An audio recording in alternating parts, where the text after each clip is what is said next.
Welcome back to the Parlay Politics, my politicians. Today we're going to be breaking down another UFC Fight Night card. Roman Dolidze taking on Fluffy Hernandez in the main event. Now, we've been MIA the last two fight cards, but if you're joining in the Facebook group, you got me on there. I'm still playing bets. The bets have actually been really good, or I should say the picks have been really good. The bets, kind of on the iffy side, but last weekend on that UFC fight card, we only missed two fights. The two fights that we missed was Eliza Zaleski dos Santos and Mateus Rembeski. But other than that, every other prediction was spot on. And now we're going to be breaking down this fight card. So without further ado, let's get right into it. Kicking off the first fight of the night is in the men's light heavyweight division. We got Cody Brundage taking on Eric McConaughey. Cody Brundage 11-6 in his professional career. Eric McConaughey 9-3 in his professional career. Cody Brundage coming off that a majority draw. It wasn't a draw. He lost to Mansour Abdul Malik, but it was like a clash of the heads. So instead of giving Mansour Abdul Malik the TKO, which he should have gotten, they take 5 to 10 minutes to review the footage, and then they call the fight a decision based on, Mansour Abdul Malik winning the majority of the fight. Cody Brundage did not look like a bum in that fight. I know a lot of people like to call him Cody Bumdage. The dude's got hands, man. He's always on the weird side of disqualification losses and back of the head shots. I mean, my man can't catch a break, and once he does get punched in the back of the head, he kind of just looks for a way out. But he should be fine here against Eric McConaughey, who's coming off that TKO loss to Nursultan Ruziboyev in his UFC debut. Other than that, Eric McConaughey hasn't fought anyone of the caliber of a real UFC fighter.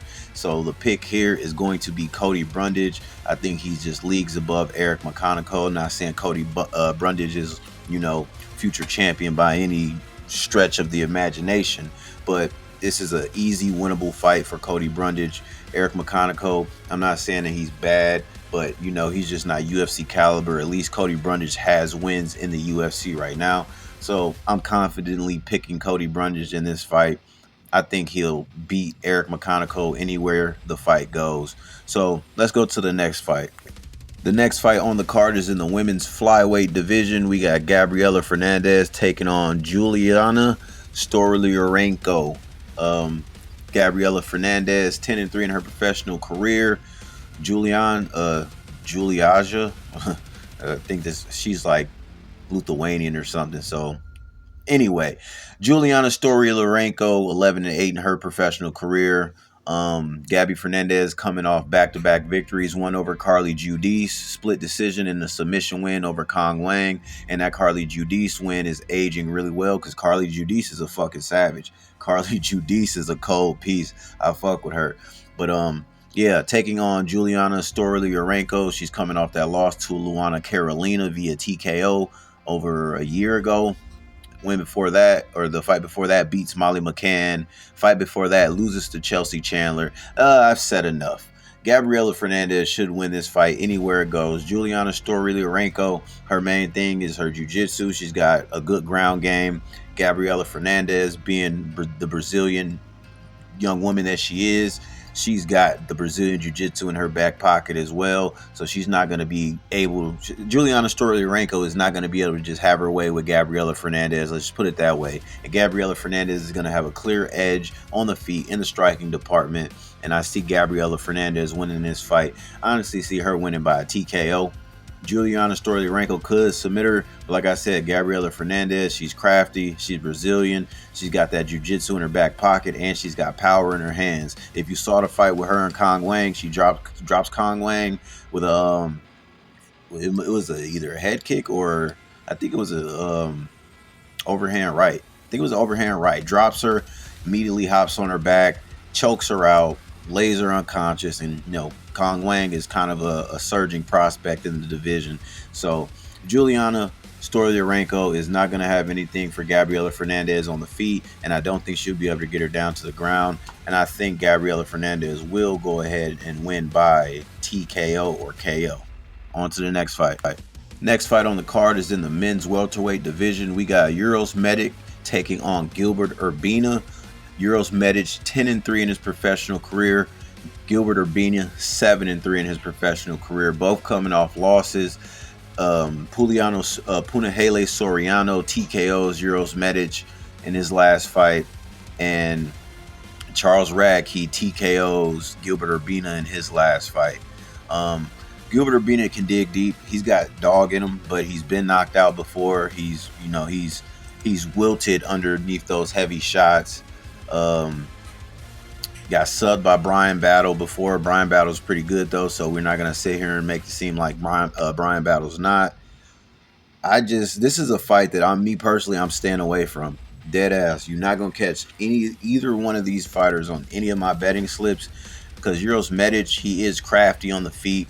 He should have the edge in striking.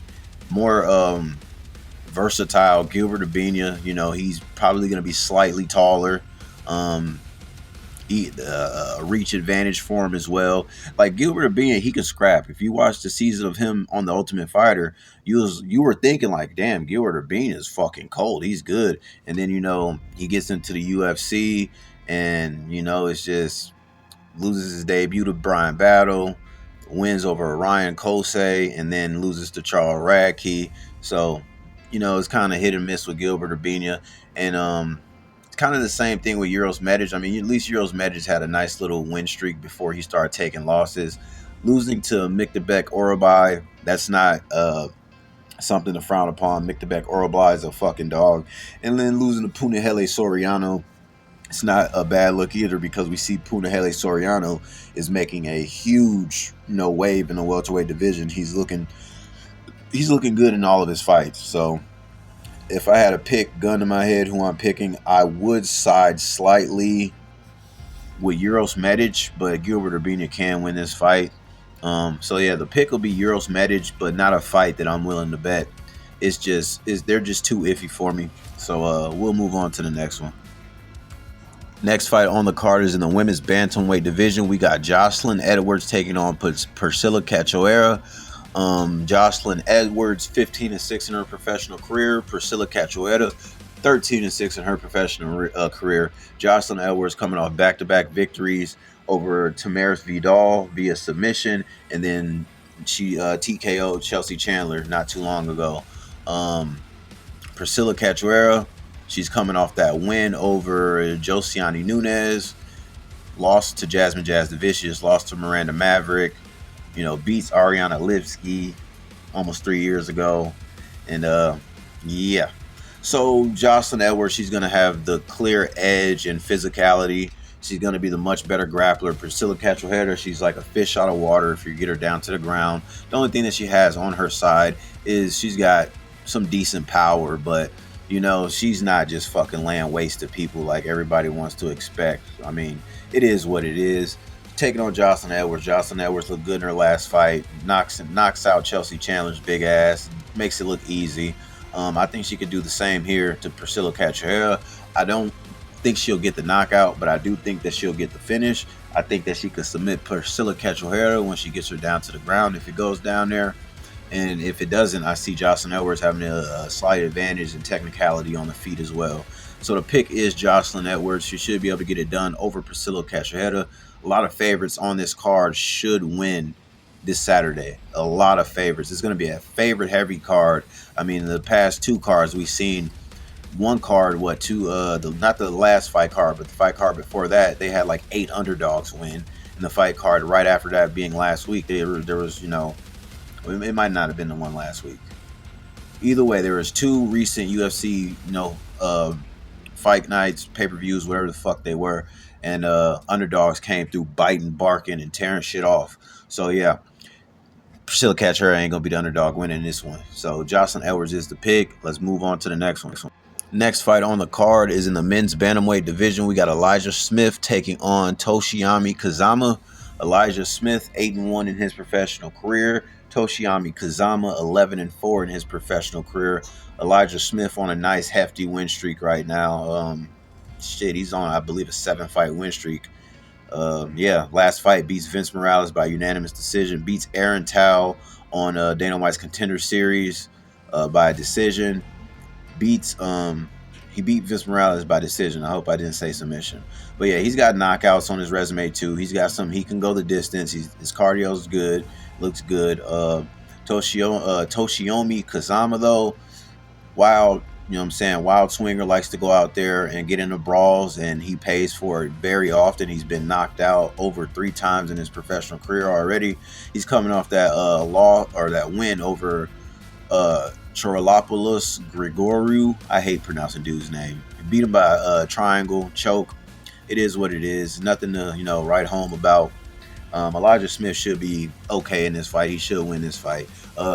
Taking him by TKO, it's kind of risky because he does go the distance. He just went the distance against Vince Morales, but Vince Morales has a pretty crafty ground game, so Elijah Smith couldn't get him out of there.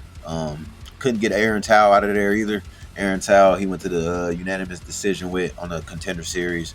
He could. This is the play: Elijah Smith by TKO or unanimous decision. Elijah Smith by KO or decision. Toshiomi Kazama, he is going to get finished. This fight won't go. It could go the distance. I'm not going to say it's not going to go the distance. That's why I said Elijah Smith by TKO or unanimous decision. That's the pick. We move on to the next fight. Next fight on the card is in the men's light heavyweight division. We got Julius Walker taking on Rafael Sequeira. Julius Walker 6-1 in his professional career. Rafael Sequeira 11-2 in his professional career. Julius Walker coming off that split decision loss to Alonzo Menifield in his UFC debut, and Rafael Sequeira coming off of 2 back-to-back KO losses to Ivo Aslan and Modestas Bukauskas. Point proven, I'm not even gonna say point proven, but get straight to the point here. Rafael Sequeira, since getting into the UFC, has looked like an absolute fucking bum. Looked like a straight can. 11-2 with a fucking padded record, obviously. Like, he's out in Brazil fighting fucking food vendors and shit and putting it on his record as a W. At least Julius Walker, he has, fights in different organizations that, are kind of, somewhat decent. And it didn't look like a complete bum in his UFC debut. Yeah, he should be able to get Rafael Sequeira out of there. If he don't knock him out, he could beat him by unanimous decision. I can see it happening. Rafael Sequeira is just not good. I mean, it could be a bounce back fight for him, but I don't think that Rafael Sequeira gets it done, seeing that, he's coming off 2 back-to-back knockout losses. Not a good look. I mean, he was just knocked out 5 months ago. The brain needs a little bit more time to recover. But yeah, Julius Walker is the pick. On to the next one. Next fight on the card is in the men's middleweight division. We got Eric Anders taking on Christian Leroy Duncan. Eric Anders 17-8 in his professional career. Christian Leroy Duncan, I should say, is 11-2 in his professional career. Eric Anders coming off back-to-back wins over Jamie Pickett and Chris Weidman. Nothing to write home about. You know what I'm saying? Yeah, Eric Anders is past his time, past his prime. 38 years old. Christian Leroy Duncan, 30 years old, still entering in his prime, coming off that win over Andre Puliev 4 months ago. Andre Puliev just looked good in his last UFC fight where he took on Klein. What's his first name? What was Klein's first name? I can't remember the dude's first name, but his last name's Klein. And Andre Puliev, put him out in the second round after losing the first round to a heavy underdog. It is what it is. Eric Anders, like I said, he's just past his prime at this point. He's getting a young, hungry up-and-comer who's got very good striking. He's going to have an edge in striking on the feet when it comes to, them meeting in the middle. Eric Anders, he's got some power behind him. But, like I said, he's just fading, as Father Time just catches up with him.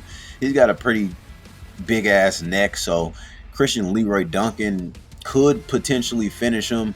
But at the same time, I don't think he's going to. I think Christian Leroy Duncan can win this fight by a unanimous decision. Just make it look easy on the feet. 29-28 across all the judges' scorecards. Pick is Christian Leroy Duncan. He is going to be much better than Eric Anders, and he's got a lot more hunger than Eric Anders right now. He's trying to, make a splash in the men's middleweight division. On to the next fight. Next fight on the card is in the men's bantamweight division. We got Miles Johns taking on Gene Matsumoto.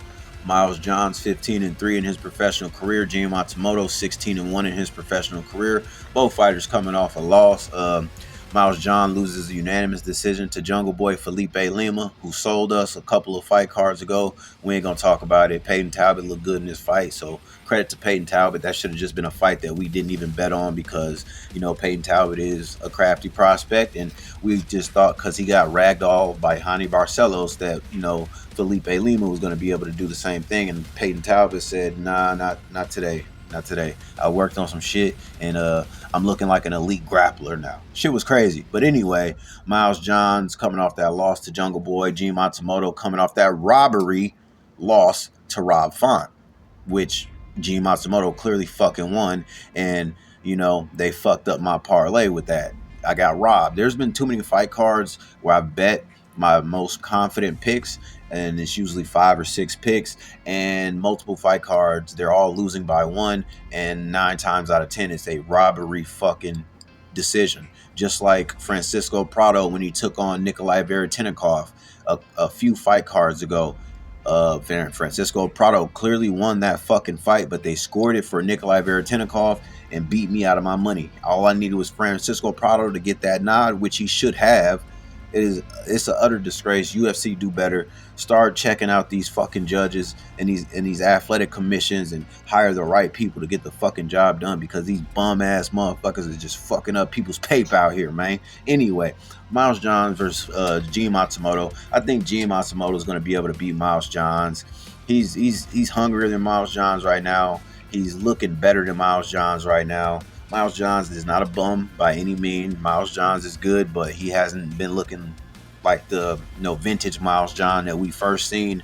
Explosive, powerful, you know what I'm saying, dynamic, strong as shit.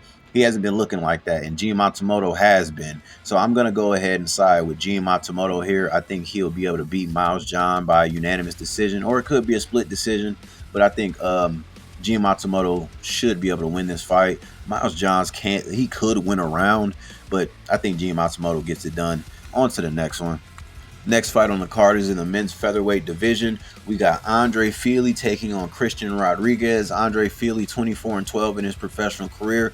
Christian Rodriguez 12-3 in his professional career. Both fighters coming off a loss. Andre Fili coming off that guillotine choke to Melquiel Costa, my boy Melky Costa, and Christian Rodriguez also coming off a unanimous decision loss to my boy Melquiel Costa, Melky Costa. So that's what these two fighters got in common. They both lost to Mel Costa. Mel Costa's looking pretty good right now on a nice win streak. Anyway, Andre Fili, dynamic striker. He's pretty decent. You know, his striking is okay. He lacks depth in the ground game, is why Melquiel Costa was able to choke him out, because he pretty much put his head in a fucking guillotine, like, here's my neck. And nobody really thought that it was deep until it was, and yeah, he ends up tapping out. Now, Christian Rodriguez lost to Melquiel Costa, but that fight was close as fuck. Had me sweating, because Christian Rodriguez has very dynamic trips on the feet. Like, he sweeps people off their feet while you're standing, and he can capitalize on that. Andre Fili being taller, though, it might be a little bit harder for him to do that, because Melquiel Costa was about the same size as him, if not a few inches taller. But yeah, Christian Rodriguez is going to have the better ground game. His striking is good too. C-Rod's good, man. C-Rod's good, and he's known as the prospect killer. We didn't talk about him on the channel before. He beats prospects and then loses to people that he should beat. But I don't see that trend continuing for Christian Rodriguez. I think that he's going to go out there and he's going to get a victory over Andre Fili, either submission or decision. That's my official pick for this fight. Christian Rodriguez will get it done. On to the next one. Next fight on the card is in the women's strawweight division. We got Eisman Lucindo taking on Angela Hill. Eisman Lucindo 17-6 in her professional career. Angela Hill 18-14 in her professional career. Eisman Lucindo coming off that unanimous decision loss to Amanda Lemos, where she should have won. Got beat by a 40-year-old. Keep that in mind. Got beat by a 40-year-old. And Angela Hill coming off that split decision win over Ketlin Souza, where she definitely won the fight. Yeah, Eisman Lucindo definitely showed a lot of holes in her game in her last fight. She should have had the grappling advantage. She should have been better on the ground. And she completely got outclassed by Amanda Lemos. And just not a good look, in my opinion. Angela Hill coming off that split decision win over Ketlin Souza. It was a good back and forth fight. Both ladies was going after it. They both looked real good. Neither one of them could get each other up out of there. So it went to the judges' scorecard, and they gave the split decision to Angela Hill. It could have went either way, but watching that fight, I remember telling myself, like, I think Angela Hill won. So yeah, Angela Hill's a slight underdog in this fight against Eisman Lucindo, and Angela Hill's a legit gatekeeper. So Eisman Lucindo is kind of like a stepping stone at this point for Angela Hill. If Angela Hill can get it done, she's going to be looking, damn near in title contention somewhere. It's crazy. I wouldn't say title contention, but she's going to get a top-ranked opponent if she beats Eisman Lucindo, which she could do it. Dead ass, she could do it. Angela Hill's 40 years old. We just saw Eisman Lucindo lose to Amanda Lemos, who's, 40 years old too. So we can't use age MMA math here on this fight. Angela Hill could totally win this one. No doubt about it. So this is a fight, me personally, I'm going to stay away from because I'm not having either one of these ladies spoil my parlays. So if I had to make an official pick, I would slightly lean towards Eisman Lucindo just because she is going to have the physicality over Angela Hill. But Angela Hill's a crafty veteran, man. She's been in there with a lot of fucking good fighters, top-ranked fighters at one point in her career. And yeah, Angela Hill could win this one. I'm just going to say that. That's why I'm saying I'm staying away from this pick. I'm staying away from this fight, I should say. And yeah, I want to say slight lean towards Eisman Lucindo, but at the same time, my gut's telling me Angela Hill. She's a legit gatekeeper. She spoils parties all the fucking time.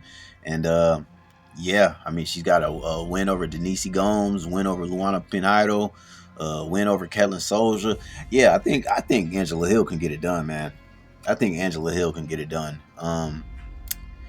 Yeah. I think Angela Hill wins it. On to the next one.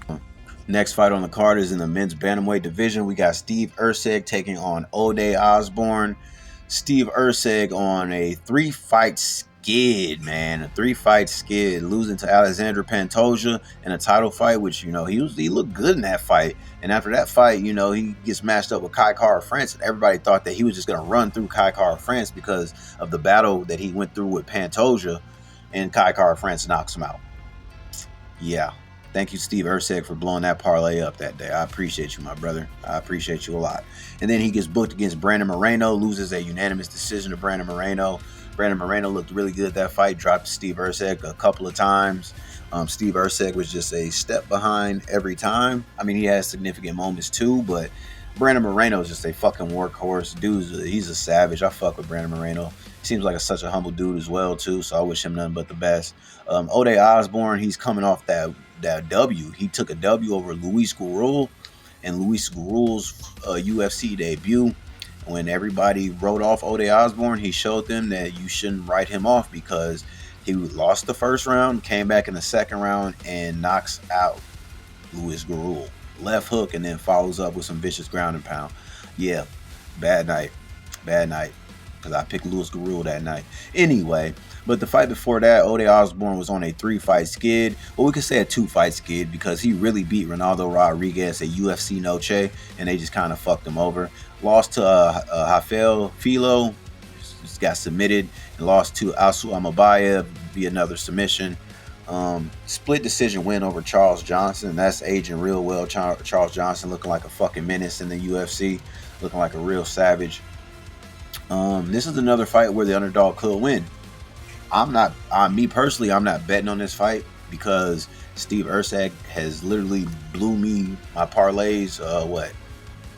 One time. He blew my parlay one time with that Kai Kara France. You feel me? And after that, I just knew I couldn't take him no more because of that chin being an issue.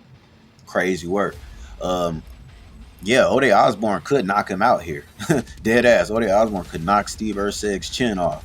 Um, but if I had to pick a fighter, I'm gonna side with Steve Urseg. Give him the benefit of the doubt. Steve Urseg should be the much better striker.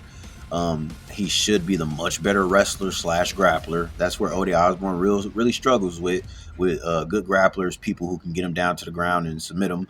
But he's got that dynamite in his hand, as we saw his last fight. Ode Osborne, he can throw down and he could fuck somebody up.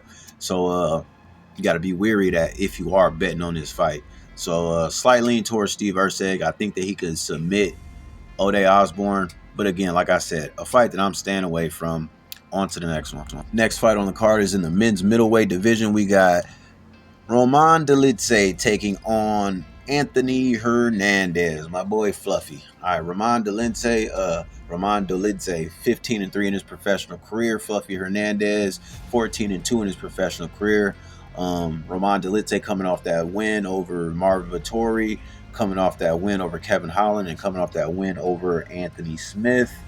The fight before the Anthony Smith win, loses to Nasruddin Imavov, and then loses to Marvin Vettori. He got his get back, so that's all that matters. Fluffy Hernandez on a tremendous winning streak right now, beating the likes of Marc-Andre Barrio, Edmund Shabazian, Roman Kopylov, Michel Pereira, and Brendan Allen. Pick is obviously Fluffy Hernandez. He's a workhorse. His pressure and his pace and his grappling presence is just going to be too much for Roman Dolidze. I believe that. I mean, Roman Dolidze he's decent on the ground too. He's got jiu-jitsu, but we've seen Roman Dolidze have slight cardio issues. You feel me? And Anthony Hernandez is not a person that you want to be fighting if you got slight cardio issues, because Anthony Hernandez just does not fucking stop. Anthony Hernandez has Cain Velasquez cardio. He has Cain Velasquez cardio, Cain Velasquez pressure, Cain Velasquez grappling. Like, Anthony Hernandez is a legit problem in the middleweight division, and when he beats Roman Dolidze, he is going to be on the cusp of a fucking title shot. And I like his chances. Anthony Hernandez has got that grappling pressure. He does not let up an inch at all. He just smother you, backpack you, hold you down, and literally just ground and pound you until you no longer can take the beating. That's exactly what he did to Michel Pereira his last fight. We picked him to beat Michel Pereira, and everybody was talking about how Michel Pereira was going to knock him out in the first round. I'm like, man, y'all must not know who the fuck Anthony Fluffy Hernandez is, and we proved those doubters, wrong that day. But pick is Anthony Hernandez. He should be able to get Roman Dolidze tired, get him wilting, take him down, and just completely have his way with him. I could see Roman Dolidze tapping out via a fucking anaconda choke, rear naked choke, one of them chokes. I think Anthony Hernandez strangles him. Roman Dolidze, he could win a round though. He could win a round. So taking Roman Dolidze at the plus 3.5 is not a bad idea. Dead ass, it's not a bad idea at all. But Anthony Hernandez is going to have the cardio advantage, the grappling advantage, and just the pure pressure advantage. So that's the pick. And I can go ahead and give you guys my top 5 confident picks too. Fuck it. Here we go. Let's run it. Let's go. Here are the picks. Give me Gabriela Fernandez. She should be able to beat Storley Urenco anywhere this fight goes. Give me Jocelyn Edwards, just a much better fighter than Priscilla Cachoeira. Give me Elijah Smith. He's going to be able to, stifle any wild exchanges Kazama throws at him. Give me Leroy Duncan, a much younger fighter and on the verge of, becoming something in the UFC. And give me Gene Matsumoto. Gene Matsumoto is looking like the much more fresh fighter, much more urgent fighter. He wants to win more, in my opinion. I would honestly confidently lock Christian Rodriguez. I would confidently lock Anthony Hernandez too in this aspect. So there you have it, the picks, predictions, and the betting breakdowns here at the Parlay Politics channel.